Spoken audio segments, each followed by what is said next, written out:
Sumaré, né, dentro da Scania, inclusive, eu tinha 14 anos quando eu comecei a atuar na Scania como jovem aprendiz. Em seguida fui fazer o curso técnico na ETEC Lauro Gomes, em mecatrônica, e dei sequência à minha formação na Faculdade de Tecnologia Termomecânica. Em 2016, fui fazer o meu mestrado em Engenharia Nuclear na USP, mais especificamente no Instituto de Pesquisas Energéticas e Nucleares, né, onde eu trabalho desde 2016.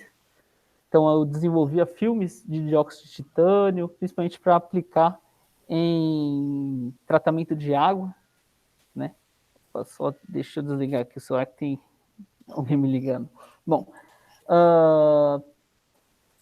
e aí, com essa pesquisa, a gente conseguiu desenvolver uma patente, né, durante o meu mestrado, e a USP me convidou a fazer o doutorado, que eu estou concluindo agora, né? Eu vou finalizar o doutorado até o meio do próximo ano, também na USP, né, em engenharia nuclear, e agora eu estou trabalhando com filmes de grafeno e dióxido de titânio. Esses filmes de grafeno também renderam uma segunda patente, né, que a gente está internacionalizando, também voltada a essa área ambiental. Então, minha formação ela é focada na parte de na área mecânica, mas com ênfase em materiais, né? E é legal até falar um pouco sobre o IPEM, onde eu trabalho. Poucas pessoas sabem, mas nós temos 2 reatores nucleares aqui em São Paulo, né? As pessoas, né, quando falam reator nuclear, pensa sempre em Angra dos Reis, mas em São Paulo nós temos 2 reatores. E o engenheiro mecânico tem a possibilidade, né, de atuar, né, nesses reatores, né, desenvolver atividades internamente.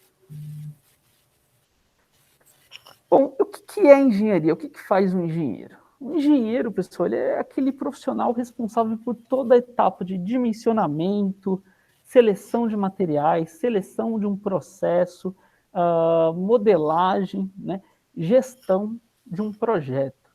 Então, o engenheiro ele vai pegar o projeto desde a base, né, ele vai ter uma reunião com sua equipe, selecionar os melhores materiais possíveis, né, para desenvolver aquele processo, ou desenvolver uma máquina, desenvolver um tipo, né, de dispositivo. Em seguida, ele vai fazer a modelagem, então toda a parte de dimensionamento. Então, o engenheiro ele tem que gostar de matemática, tem que gostar de física, química, são áreas básicas da engenharia, né? Em seguida, né, desenvolvendo todo esse modelamento, o dimensionamento desse processo ou dessa máquina, ele começa a sua elaboração. Então, ele coloca em prática, né, os conhecimentos que ele adquiriu, né, toda a sua habilidade, é o que a gente brinca, né, o faça você mesmo, para colocar esse sistema em produção, em atividade. Hoje a engenharia está voltada em muitas áreas e muitas aplicações, né? O engenheiro ele não está só no chão de fábrica, né? Não faz apenas a manutenção de uma peça ou o desenvolvimento de um equipamento, mas ele também está voltado à área ambiental, à área energética principalmente, né? Hoje em dia essa área sustentável, que a gente chama de eco-friendly, né, está na moda, então o engenheiro ele tem que estar habituado aí com a ISO 14000, com processos ambientalmente amigáveis, materiais amigáveis, tem que conhecer um pouco sobre gestão. O engenheiro ele vai ser responsável pela sua equipe, pelo custo daquele processo, daquela obra que ele está gerenciando, né? Então, alguns conhecimentos técnicos, né, que são necessários para um engenheiro. Resolver problemas. Eu brinco com os alunos sempre, primeira aula, né, quando eu levo eles no laboratório, o engenheiro foi feito para resolver problemas. Tanto que a gente leva o aluno para o laboratório, dá uma situação, um problema para ele, e em grupo eles se organizam para trazer a solução. O engenheiro, ele é, né, no caso, o personagem principal daquela situação problema. Né? A gente coloca o aluno em evidência. Né? Então, o engenheiro foi feito para resolver problemas, adaptar, né, processos, adaptar sistemas, desenvolver e aperfeiçoar mecanismos, processos, produtos, estruturas, atender às necessidades da sociedade, como eu comentei, hoje em dia o engenheiro tem que estar antenado com essa área ambiental, social também, né? O engenheiro ele não tem que pensar apenas em desenvolver grandes máquinas, desenvolver, por exemplo, um engenheiro civil, né? Desenvolver grandes edifícios. ele tem que pensar no que a sociedade precisa para melhorar, né? Então, satisfazer as necessidades da sociedade. Então, por exemplo, um engenheiro mecânico ele pode atuar na área de biomedicina, desenvolvendo próteses, órteses. Um engenheiro pode atuar junto com um profissional da odontologia, né, desenvolvendo materiais, processos ou implantes ortodônticos, né? Um engenheiro pode atuar junto com um arquiteto na área de habitação, por exemplo. Então, ele tem que ter toda essa capacidade de gestão, comunicação e liderança. E o engenheiro pode ser coach também, viu, pessoal? Coaching eu sei que está um pouquinho na moda aí da galera. Engenheiro pode ser coaching também, fazendo consultoria para as empresas e também para as universidades, institutos de pesquisas. Bom, as principais engenharias, né, no momento que estão em evidência são a engenharia biomédica, principalmente nesse momento pandêmico que a gente está vivendo. Como vocês estão vendo, eu estou de máscara, né? Eu estou aqui na universidade, né? Então a gente tem que seguir as regras governamentais. Eu estou de máscara e o engenheiro biomédico ele está em ascensão. Todas as etapas, né, de processo, né, de uma fabricação de vacina não passa apenas pelo farmacêutico ou pelo biomédico. O engenheiro ele tem que estar agregado nesse processo, exatamente para fazer todo o controle de envasamento, de processo de fabricação, né, controle adimensional, né? Então, o engenheiro biomédico ele é aquele engenheiro que a gente brinca que está na moda, né, ainda mais no atual momento. Eu prestei consultoria para a Pfizer alguns anos atrás. O controle que tinha que ter naquela empresa, né, que tem que ter naquela empresa, era absurdo, né? Por exemplo, eu fazia o controle da água que eles utilizavam, né, para a confecção das vacinas. A pureza da água tinha que ser de 99,99, 6 casos, né, de 9 de pureza, né, tinha que ter na água. Fazia o controle de temperatura, dos termopares, dos controladores de temperatura, do medidor de vazão. A precisão que tinha que ter todo aquele processo era absurda, de tão rigoroso que é. Muito legal isso, Rodrigo, porque assim, a gente tem uma visão da engenharia como só cálculo, matemática, matemática, matemática, né? E não é só isso, existem outras vertentes aí, né, da engenharia bem novas, né, e bem interessantes também, né, para quem não tem tanta afinidade com o cálculo, apesar de ter que passar pela formação o básico tradicional aí, né, sim, mas exatamente. tem outras áreas também para quem gosta de outras coisas, né? Sim, é até legal você ter colocado isso, porque assim, os 2 primeiros anos da engenharia, ela é igual para todos os cursos, né, independente da área que você adote, né? Porém, depois, a partir do 3º ano, você vai se especializar na sua área de interesse. Então, eu quero seguir uma engenharia biomédica, civil, produção. Aí você vai ter disciplinas, né, ou unidades curriculares que fomentem o seu conhecimento para aquela especificidade que você objetiva. Uhum. E, realmente, a engenharia ela permite essa vasta gama de possibilidades, de aplicações, né? Eu, por exemplo, sou formado em mecatrônica. Mecatrônica é o que a gente chama hoje em dia de controle e automação, está ligado à robótica, automatização de processos, né? Legal. Porém, eu acabei me especializando em uma vertente, porque a controle e automação são 3 vertentes, né? A eletrônica, elétrica, a mecânica e a robótica. Eu fui para mecânica com ênfase em materiais, né? E acabei, né, me especializando nessa área. Então, eu poderia ter seguido outros caminhos e acabei seguindo aí o caminho dos materiais, né? Mesmo não tendo a base de materiais. Isso permitiu que eu seguisse essa rota profissional. Se você me permite uma observaçãozinha, eu trabalhei por muitos anos na Petrobras. Apesar de eu trabalhar na área administrativa, eu trabalhava numa área que fazia as obras de manutenção dos dutos. Então, a engenharia fez parte muito tempo assim da minha vida e eu mais ou menos já vi essa parte da automação, da mecânica mesmo, né? Da engenharia química e era muito também, legal, né? muito interessante essa parte. Poxa, que Bem legal. bacana. Eu tenho uma colega aqui de área também, você tem um pezinho na engenharia. Um pouquinho. Poxa, legal, legal. É. Bom, além da médica, né, temos a engenharia civil, a engenharia de computação, a controle de automação, produção, elétrica, eletrônica, mecânica e engenharia química. Aqui na unidade São Bernardo, né, nós temos engenharia civil, engenharia de produção, engenharia elétrica e engenharia mecânica. Já teremos, né, também para os próximos semestres, engenharia química, engenharia biomédica, engenharia de computação e controle de automação também. Bom, mas, poxa, professor, legal, aí você está falando um pouco da experiência do engenheiro, mas o que realmente faz um engenheiro mecânico, né?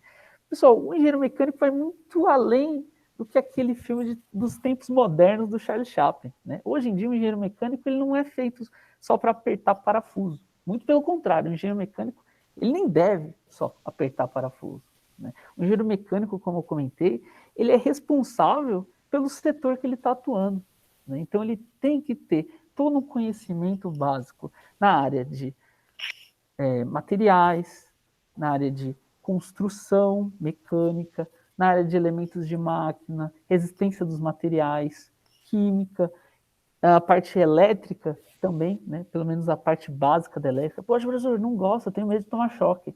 Pessoal, um engenheiro mecânico ele vai estar relacionado à instalação, dimensionamento, construção, projeto de sistemas e de máquinas, né? Se você não conhecer o básico daquele sistema que você está projetando, né, você não vai conseguir apoiar a sua equipe, o seu time, não é mesmo? O engenheiro mecânico faz tudo? Não, ele tem todo um grupo, né, que vai apoiar. Hoje em dia a gente trabalha em equipe, né?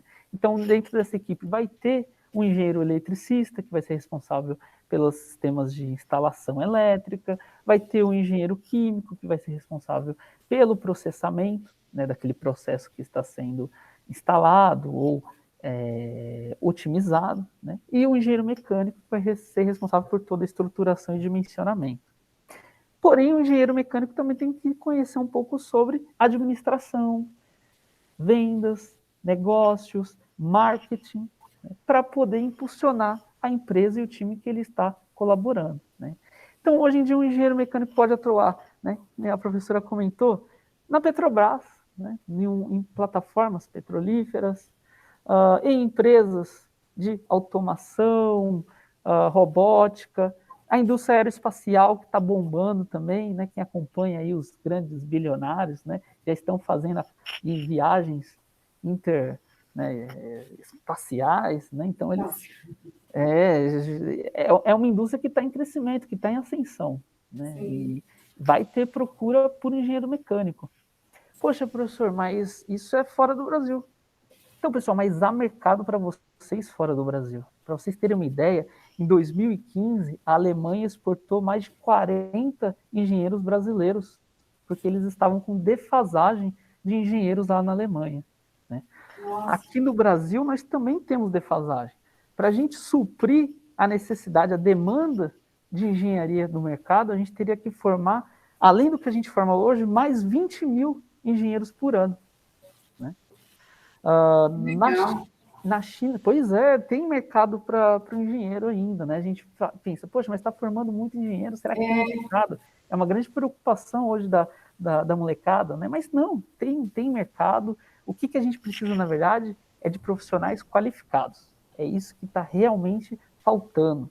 Esses dias eu li numa entrevista que foi dada por um empresário, não vou lembrar qual empresa exatamente, ele tinha algumas vagas abertas, né, inclusive para engenharia, porém nenhuma vaga foi preenchida porque não tinha candidato qualificado suficiente para aquela vaga, né, que estava destinada. Então, a Marcela fez até uma observação aqui, desculpa, Rodrigo. Imagina. Ela colocou assim que era isso mesmo que ela ia perguntar, né? Porque a engenharia aeroespacial não tem muita faculdade, né? Se tem como ter essa especialização na mecânica, ela pergunta isso. Não, perfeito. Você pode fazer uma engenharia mecânica, por exemplo, né? E em seguida fazer uma pós, seja um um stricto sensu, um lato sensu, né? Você pode fazer um mestrado, um doutorado, especificamente, né, na área de aeroespacial. Por exemplo, aqui no ABC, a única faculdade que oferece realmente aeroespacial é a Federal do ABC, né? Mas você pode fazer uma engenharia mecânica e depois procurar cursos de dimensionamento, modelagem de aeronaves, né? A Embraer, ela tem um projeto, né, que eles desenvolvem anualmente, que eles fazem uma contratação de estagiários para especializar eles na área de engenharia aeroespacial, né? Então, eles contratam esses engenheiros, seja engenheiro mecânico, engenheiro eletricista, engenheiro de produção, e dão um treinamento durante um ano para eles, desde a parte de dimensionamento, cálculos de mecânica dos fluidos, análises estruturais, parte de materiais, né, física dos materiais sólidos para a aeronáutica, e você fica um ano atuando na Embraer, né, e terminado o contrato, você pode ser ou não efetivado como colaborador da Embraer. Precisa ser um engenheiro aeronáutico? Não. Um engenheiro mecânico, um engenheiro eletricista também são convidados, né? Tem essa possibilidade de participar desse projeto da Embraer. Bacana. Além da indústria automobilística, né, que é muito forte aqui no ABC. Né? O ABC, né, a nossa alma é a indústria automobilística, né? Volkswagen, Mercedes, né, que são empresas que estão sempre necessitando de bons profissionais. Aqui na nossa unidade nós temos, dos alunos de engenharia mecânica, eu acho que 1/3 trabalham na Mercedes. Né? Eles já estão atuando na Mercedes, já com cargos, né, muito bons, não são gerentes, coordenadores, mas já atuam em cargos, né, efetivos dentro da Mercedes. Começaram como estagiários e hoje já estão, né, plenamente no cargo colaborativo. Entendi. A engenharia mecânica também pode trabalhar na área de processos químicos. Então, quem gosta aí de química, o engenheiro mecânico ele pode trabalhar desde a parte de instalação e otimização de linhas, né, de processos químicos. Por exemplo, uma Braskem, né?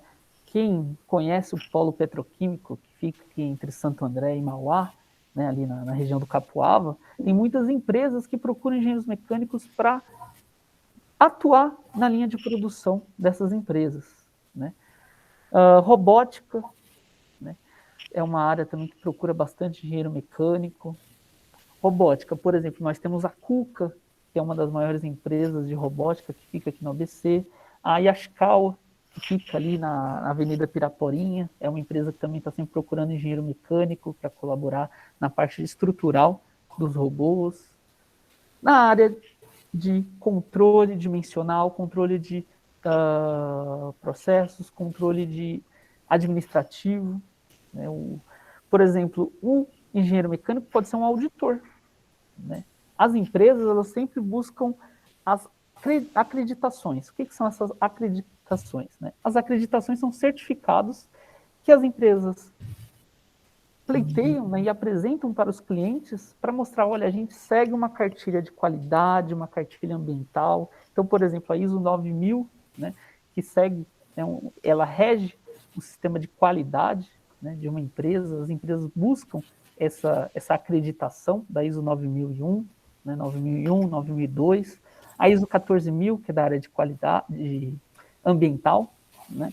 Então, você pode ser um auditor, né, da ISO, com uma formação em engenharia para poder validar, né, e fazer toda a análise das empresas, se elas podem ou não seguir com essa acreditação. Na área elétrica, também o engenheiro mecânico ele pode atuar, principalmente nessa área ambiental que eu comentei com vocês, né, a área solar, né, de energia solar está em ascensão, então a gente percebe que não só, né, nos grandes campos, né, que a gente chama de plantas de energia solar, mas instalações residenciais, energia eólica, né, que também tem muita procura, principalmente na região do Nordeste. Né?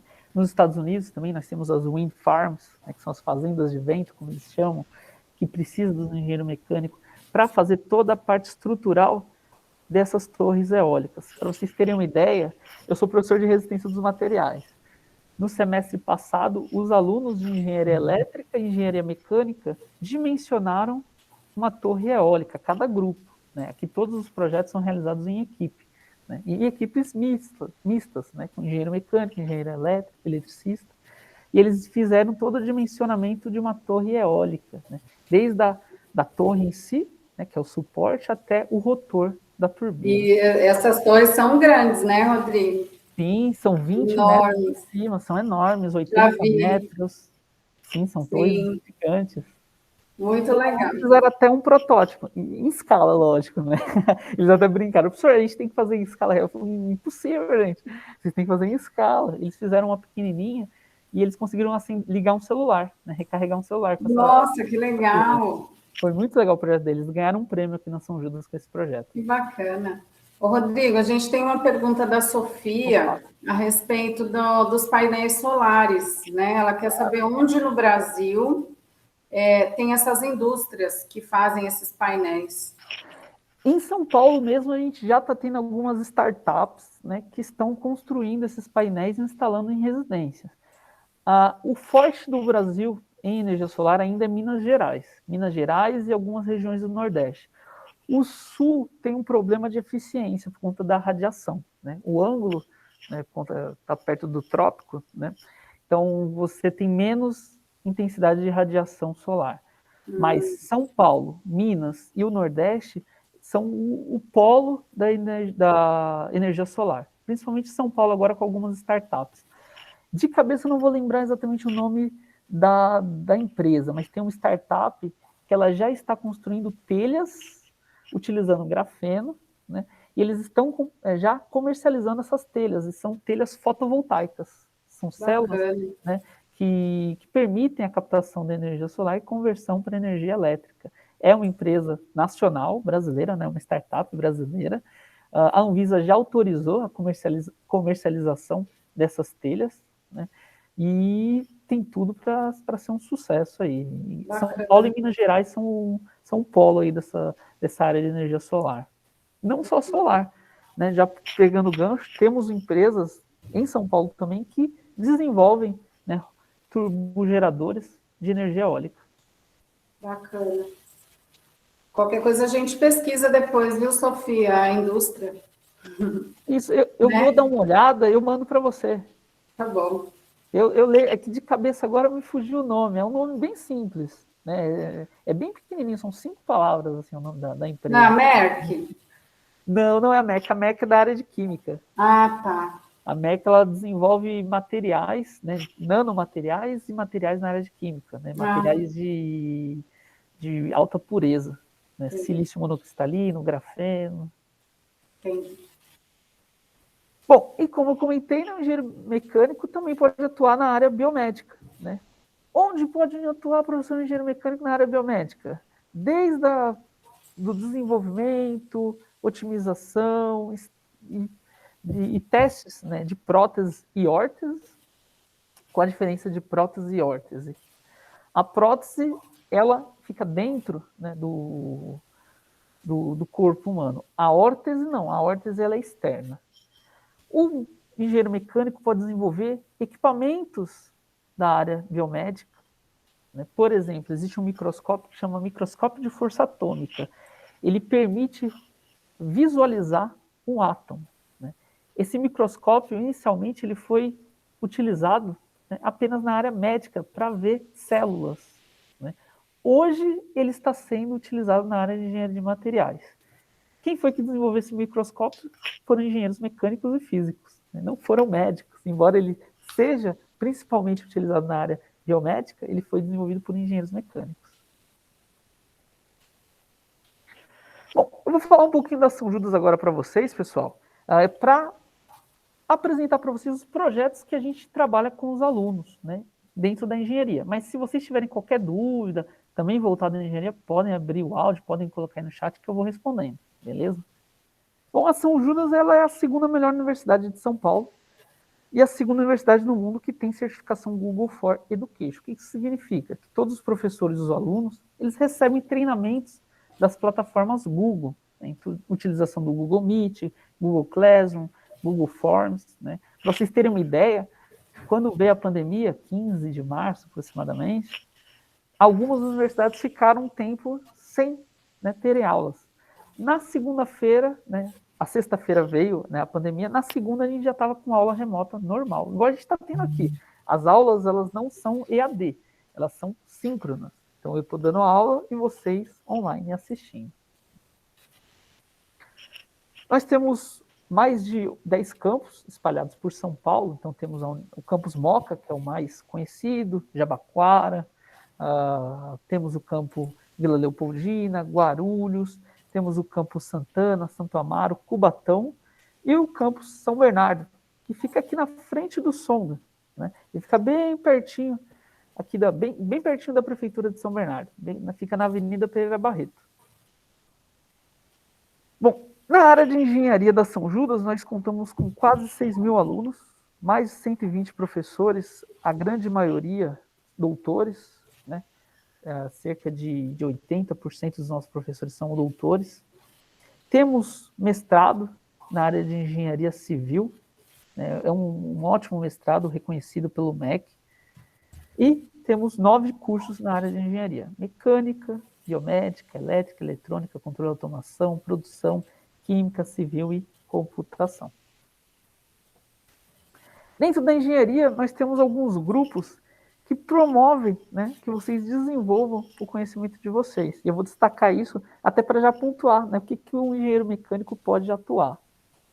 O nosso carro forte é o BAJA, né? O que é o BAJA? O BAJA, ele é um projeto no qual os alunos de engenharia desenvolvem, né, um carro off-road.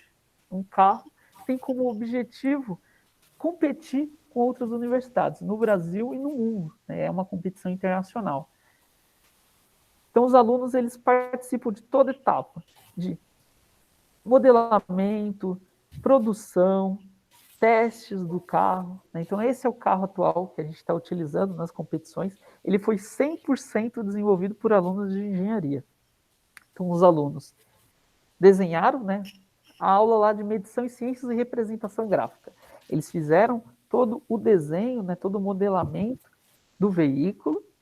Em seguida, eles, na aula de processo de fabricação, usinaram as peças, fizeram soldagem das partes do veículo. Na aula de computação, né, eles fizeram toda a análise estrutural, utilizando softwares que permitissem aplicar diferentes materiais e verificar se o material suporta ou não aquela condição. E, em seguida, com a construção do veículo, eles realizaram os testes e foram para a competição. Então, algumas imagens aí da última competição que a gente participou. Competição também que é pilotada e gerida por alunos de engenharia. Então, é legal que o aluno ele aprende e aplica todos os conceitos, né, que ele vai adquirindo ao longo do curso. Desde o básico do desenho até os ensaios computacionais, simulações e construção de um modelo como esse. Que legal. Mais algumas imagens da competição. Essa é a nossa atual equipe, né, do BAJA, né? Foi em 2020 a última competição, antes da pandemia, né? Esse aqui é o professor Bruno, que é nosso coordenador do BAJA, coordenador regional de São Paulo. Ele que coordena o BAJA, né, há anos já. Professor, não gosto de carro, gosto de avião, gosto na área aeronáutica, né? Teve até uma aluna aí que perguntou, né, Juliana? Sim, da aeroespacial. Isso, aeroespacial. Ó. A gente tem um projeto também na área aeroespacial, é o projeto Osiris, é um projeto de aerodesign. Então, os alunos, ao invés de fazer um carro, eles fazem aviões, né? Aeromodelos. Então, é semelhante. Os alunos, eles desenvolvem toda a parte de modelagem, então o desenho dessa aeronave, análise estrutural, então eles verificam se uma liga de alumínio 7075 ou um aço 4340, qual material eu posso aplicar na construção desse aeromodelo, de repente uma fibra de carbono, uma fibra de vidro, fazem um estudo de mecânica dos fluidos e aerodinâmica da aeronave por simulações computacionais, E confeccionando essa aeronave, a gente participa de uma competição também, nacional e internacional. Por que chama Projeto Osíris? Dr. Osíris, ele é o embaixador da São Judas, ele foi o fundador da Embraer.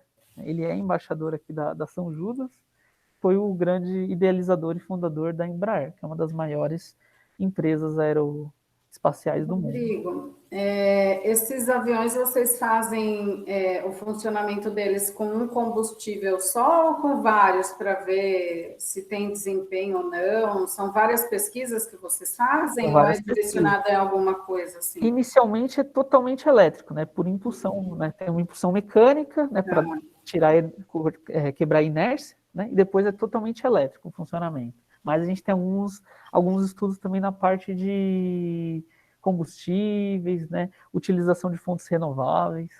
Bacana. Então esse é um outro projeto que os alunos de engenharia, né, gostam bastante de participar, né, de competir. Por enquanto as competições estão paradas, né, tanto do BAJA quanto do Aero, por conta do atual cenário pandêmico, mas a gente acredita que para o ano que vem, possivelmente, já estará liberado. Legal.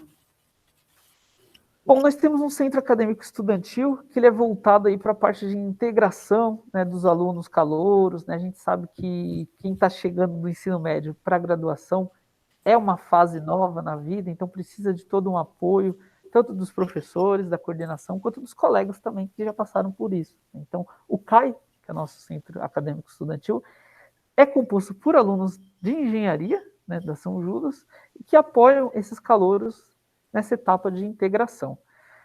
Temos monitorias de estudos, porque a gente sabe que o curso de engenharia é um curso puxado, mas quem se dedica não tem problema, né? E a gente tem essas monitorias exatamente para apoiar o aluno, né? Poxa, está com alguma dificuldade em determinada matéria? Vai lá na monitoria, o colega, né, que está no semestre mais avançado, veterano, ele vai te auxiliar, ele vai tirar suas dúvidas, os professores também participam dos grupos de monitoria, dos grupos de estudo para auxiliar. Temos hackathons, visitas técnicas. Que legal. E o aluno precisa se inscrever nesse programa ou ele é automático? Ele entra na faculdade, já está inscrito, já pode participar? O CAI é automático. O CAI, a partir do momento que você fez a sua matrícula na São Judas, o Eber, eu já conheço até quem é o presidente lá do CAI, ele já entra em contato com os calouros para fazer essa integração inicial. Que legal. Bacana. E aí, no caso do BAJA... Porque também partir do aluno, né, é meio... ele não conhece nada, ainda, né? Ele precisa desse acolhimento. Né? Então, esse acolhimento é de responsabilidade nossa. Então, o CAI ele faz essa tratativa inicial. Bacana. Aí, no caso do UBAJ e do Osíris, sim, nós temos editais semestrais que os alunos, se tiver interesse ou não, podem se inscrever e participar. E pode desde o primeiro ano? Desde o primeiro semestre, é livre. Ah, que bacana. Legal. Um outro projeto que a gente tem é Engenharia Júnior. Como eu comentei com vocês, o engenheiro ele não é só aquele que põe a mão na massa, né, que está no chão de fábrica. Ele é o cara que tem que entender de negócios, tem que entender de gestão. De repente, você tem o objetivo de construir uma startup, né? Então, a Engenharia Júnior é uma empresa júnior que capacita os alunos, né, a vivenciarem, a permitir que eles tenham esse know-how de como é gerir, como é construir, né, uma empresa. Então, ele habilita os alunos tanto com conhecimentos técnicos quanto competências comportamentais. Aí a gente agora vai para a parte divertida, né? A parte lúdica, né, da graduação, que tem que ter também, né? A gente não pode ficar só fazendo projetos e estudando o tempo inteiro. A gente tem que ter aquele momento de relaxar, descontrair. Nós temos um grupo que chama Polaris. Quem gosta de esportes aí, toda a parte de Free Fire, CS, League of Legends, FIFA, nós temos times, né, internos aqui na São Judas que organizam essas competições, né, semestrais com os alunos para promover nessa integração entre cursos, né, entre turmas, né. E essas competições são de verdade, não são virtuais, não, ou são? Sim, aqui, ó, são reais, ó. Eu vou até colocar a foto para vocês. Legal. Temos aqui uma foto dessa competição, os alunos participando, né, competindo entre eles. Aí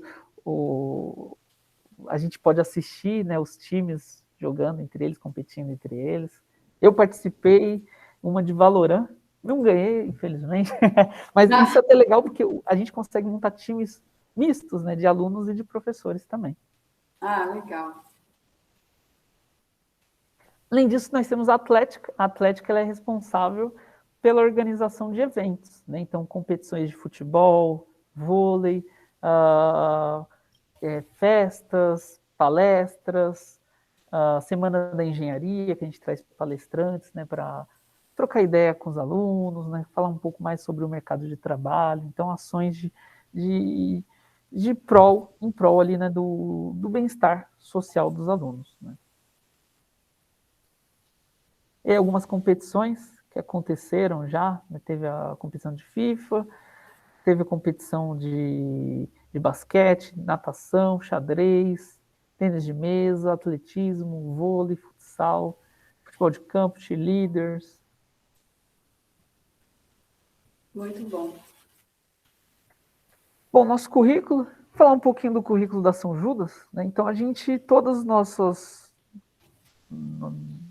nossas unidades curriculares, elas são voltadas a soft skills, que são competências socioemocionais, né?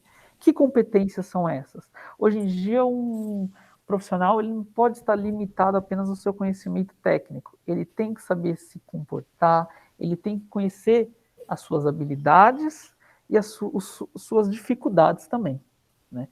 Eu falo com os alunos que não é vergonha você dizer, eu sou bom nisso. Você não está se achando. Na verdade, você está reconhecendo uma habilidade sua, né? Então você está se valorizando, e não Sim. é vergonha também dizer, eu não sei fazer isso, mas eu posso aprender.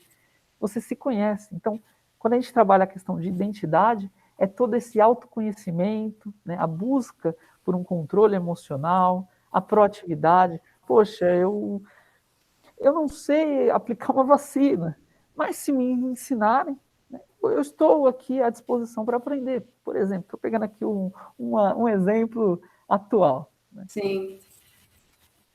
Criatividade, como eu comentei, o engenheiro ele tem que resolver problema. Né? Então, para resolver problema, ele tem que ser criativo. Então, buscar essa capacidade de elaborar ideias com fluidez, riqueza em detalhes, originalidade, resolução de problemas, que é o nosso grande foco. Então, ser capaz de analisar situações problema, isolar as variáveis, isolar qual a causa raiz e construir uma solução criativa para aquela situação.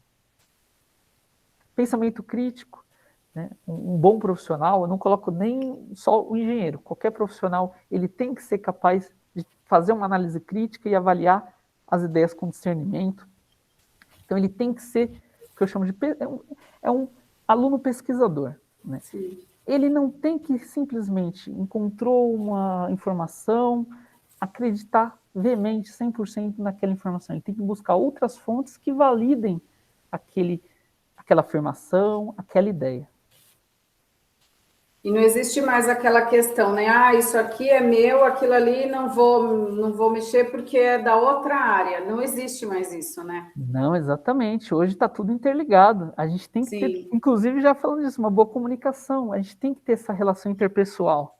Né? A gente tem que saber se relacionar com profissionais de outras áreas, com diferentes tipos de pessoas, diferentes tipos de culturas.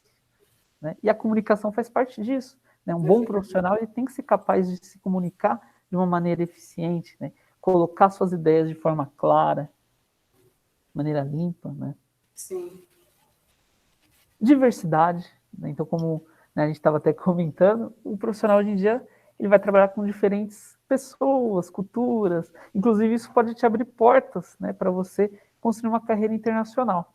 Então, valorizar essas diferenças, né, é uma abertura para vivenciar novas experiências.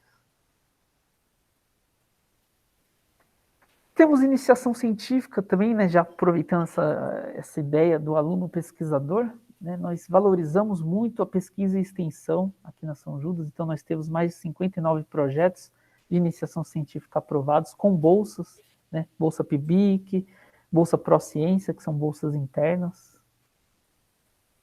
E para realização, né, de todos os nossos, não só a parte de pesquisa e extensão, né, dos alunos, mas a parte das aulas também, nós temos laboratórios que são totalmente estruturados para promover, né, a realização de uma aula, né, seja teórica ou seja prática, mas de maneira envolvente para o aluno. Né? Então, nós temos laboratórios de caracterização de materiais, com ensaios de compressão, ensaios de tração, pesagem.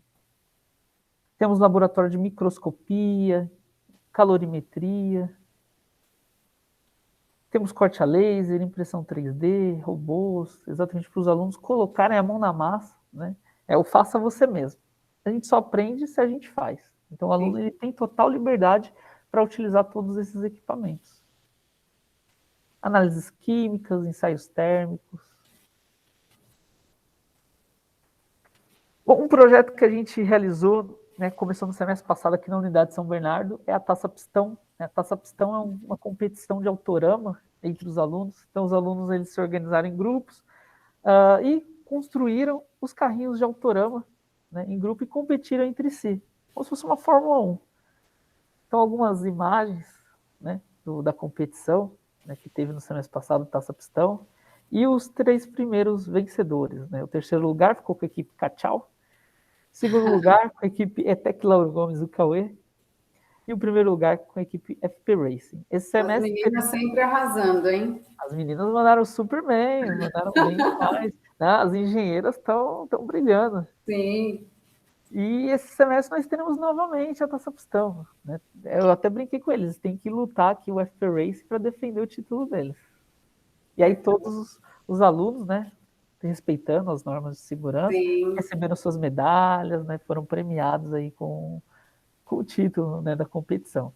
É uma forma de ensino lúdico, né? Então o aluno ele aprende alguns fundamentos, principalmente de eletromagnetismo, mecânica, e brinca, né, se diverte também um pouco. Né, Eles tiveram que construir tudo? Sim, os carrinhos eles construíram. A pista não, a pista a gente já tinha. Tá, mas fazer o carrinho funcionar, essas coisas tudo foram... Inclusive, teve alguns que não funcionaram.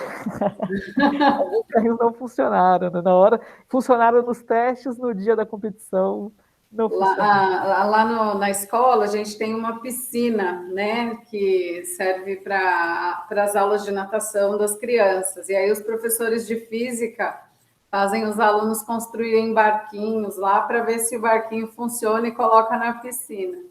Poxa, legal. Deve ser mais ou menos isso. Então, isso, a mesma ideia, exatamente. Né? Nós temos um curso também de extensão na área de Física Nuclear e Ciclo do Combustível, que é ministrado por mim. Né? Como eu comentei, poucas pessoas sabem que a gente tem 2 reatores nucleares em São Paulo. Inclusive, essa foto é uma foto retirada lá do núcleo do nosso reator. Isso aqui é o efeito Cherenkov, né? Que é quando você tem a emissão de radiação, ele tem esse brilho intenso. E esse curso ele tem como objetivo exatamente desmistificar a física nuclear, né, a engenharia nuclear. As pessoas têm muito medo, insegurança com a área de energia nuclear, então o objetivo é desmistificar. Então eu falo um pouco sobre o que é física nuclear, como que funciona o ciclo do combustível, quais são os tipos de reatores, onde podem ser aplicados, né? E a gente faz uma visita também ao reator nuclear que a gente tem lá na USP. Esse projeto é seu? Isso, esse é meu, eu que ministro ele com os alunos. Dele. Inclusive, se eu não me engano, a São Judas é a única em São Paulo que tem um curso em física nuclear. Que legal. Temos a semana online de engenharia, né, nós trazemos, né, palestrantes de diversas empresas para conversar com os alunos, inclusive abrir oportunidades de estágio. Né. No semestre passado a gente teve palestrantes da Tetra Pak, da WEG e da Mercedes, que conversaram com os alunos. Temos a monitoria de verão e a monitoria de inverno, né, que tem como foco os alunos que estão saindo do ensino médio e entrando na graduação. O objetivo é nivelar eles com esses conhecimentos básicos da engenharia. Então, parte de matemática, física, elétrica e química também. Química não está aqui, mas a gente tem também a monitoria de química. A Expo São Judas é uma feira de ciências semestral, né, na qual os alunos apresentam para os alunos, né, para os seus colegas e também para os professores, os projetos que eles desenvolveram ao longo do semestre. As últimas 3 edições da Expo foi online, então os alunos gravaram vídeos dos projetos dele e a gente, né, fez um team, né, um Teams geral, genérico, né, tinha mais de 8.000 presentes nesse Teams, né, a gente fez uma transmissão ao vivo, e aí foram passando os vídeos dos alunos dos projetos que eles desenvolveram, isso de todas as unidades da São Judas. E nós temos também uma coisa que a gente chama de UC Dual, que é uma unidade curricular na qual a gente tem parceria com as empresas.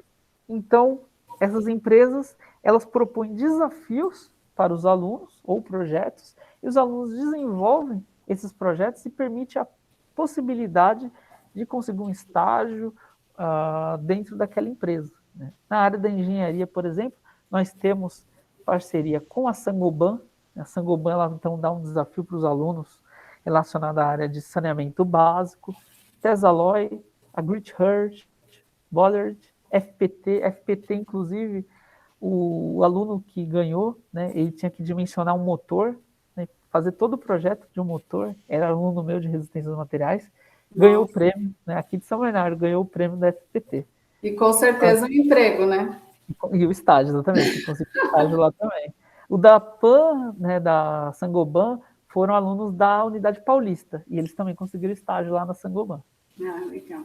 Temos também parceria com a Siemens e com a Algetec, mas nas outras áreas também temos parcerias com outras empresas que permitem também, né, realização de UCs duais, né, projetos, como a Oracle, na área de TI, a própria Google, a Amazon. Bom, pessoal, foi isso que eu preparei aqui para vocês hoje, né? Agora eu vou parar minha apresentação e eu fico à disposição agora de tirar dúvidas de vocês, né? Bater um papo. Gostaria de ouvir um pouquinho de vocês também. Vocês estão muito quietinhos, gente. Marcela perguntou sobre engenharia física. Qual a diferença dela com a mecânica? Na verdade, não é engenharia física. Falou, campeão. Até mais. Tô dando tchau aqui pro colega. É a engenharia e a física, é separado. Não tem uma engenharia física, né? A física, ela faz parte da engenharia, né? Elas não atuam juntas. Acho que quando eu falei, deve ter parecido que era a engenharia física, mas é engenharia e a física, né? Não temos a engenharia física. Ela está dentro da mecânica? Sim. Na verdade, a física, ela faz parte de todas, né? De todas, né? Que é o biênio. O que é esse biênio? São aqueles 2 anos de conhecimento básico. Então, ela entra na parte de mecânica da partícula, eletricidade e magnetismo, mecânica dos sólidos, né? Então, toda a parte de estudos estático e dinâmico, né, dos corpos. Ok. Quem mais? Biênio, mas tem uns alunos que falam que é milênio. Quando eles não conseguem sair dos 2 anos, eles brincam. Meu Deus, é verdade. Falam, não é biênio, professor, é milênio. Praticamente, né? Eu acho que essa área a qual você está, né, assim, a sua especialização, né, que é a nuclear, também ela deve ser, o curso deve ser por milênio também, né? Porque... Até que o pessoal vai bem, sabe? O pessoal, ele se dedica bastante, talvez porque seja um pouco diferente, então eles se interessam bem mais, assim, né? Então eles participam, fazem perguntas, inclusive no final eles fazem uma apresentação, né, sobre diferentes acidentes nucleares que aconteceram, então eles têm que explicar tudo. Qual era o tipo de reator, o que causou aquele acidente, qual era o material nuclear utilizado naquele reator, né? Eles têm que explicar de uma forma bem genérica sobre aquele acontecimento. Naquele ambiente que você tem ali, vocês simulam tudo isso? Sim, a gente simula tudo isso. A gente só não simula o reator nuclear, né? Aí a gente faz uma visita lá no tempo que é controlado, é seguro. Sim. Vamos fazer uns homens bomba por aí, né, Rodrigo? Não, não, melhor não, vamos ficar só com os reatores mesmo. Mas é legal que eu consigo trazer também algumas situações para dentro da sala de aula. Né? Então, por exemplo, do resistência dos materiais, ciência dos materiais, do saneamento básico também. Então, eu consigo trabalhar com eles essas situações, né, que geralmente não são tão convencionais, não são tão discutidas no dia a dia. Entendi. E como eu também já atuei no mercado de trabalho, é legal exemplificar, né? Eu sempre falo, aconteceu tal coisa lá na empresa que eu trabalhei, e aí, o que eu resolvi? Como que eu resolvi? Aí eu trago aquela situação, problema, por exemplo, quando estou falando de seleção de materiais, né? Que tipo de material eu poderia substituir, né, por uma engrenagem que sofreu uma fadiga corrosão, por exemplo, né? Eu poderia usar uma liga de alumínio, eu poderia usar um aço com um tratamento termoquímico, né? E aí a gente começa a discutir em sala de aula. Aí os alunos começam a propor, não, professor, se eu usar ali uma fibra de carbono, legal, uma fibra de carbono, mas fibra de carbono tem uma boa resistência à compressão? Aí eles falam, não sei. Pois é, então, mas aí a engrenagem, quando está acoplando, você vai ter o efeito cisalhante. E aí, o que vai acontecer com a fibra de carbono? Aí a gente começa a ter essas discussões. É muito bacana, muito gostoso.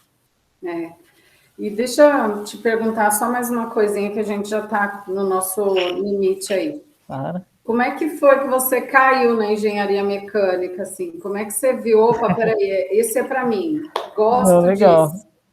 Olha, eu quando estava no ensino fundamental, porque na 8ª série, agora 9º ano, né, eu prestei o Senai, né, e meu objetivo era fazer a mecânica automobilística, porque eu gostava de carro, né, eu sempre assisti Fórmula 1, sempre acompanhei na Fórmula 1, corridas, né, competições, aquele auto esporte, sempre assisti também, mas eu tinha muita dúvida entre a engenharia, direito e jornalismo.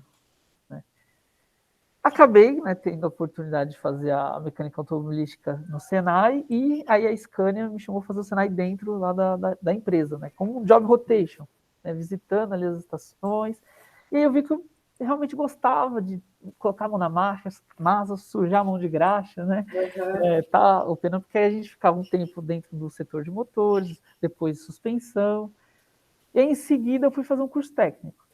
Porque aí o meu superior, né, da Scania falou, olha, para você crescer e ter oportunidades, não pode ficar só com esse curso de aprendizagem industrial.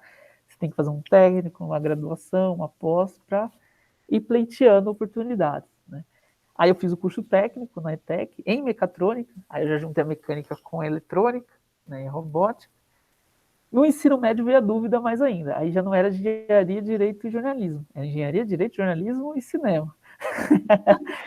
Aí eu falei, olha, eu já tenho toda uma base de engenharia, né? Já tenho experiência, poxa, já tinha 2 anos de experiência numa multinacional. Eu vou para essa área, se eu não gostar, eu mudo mais para frente, eu sou novo, tinha o quê, 17 anos, né?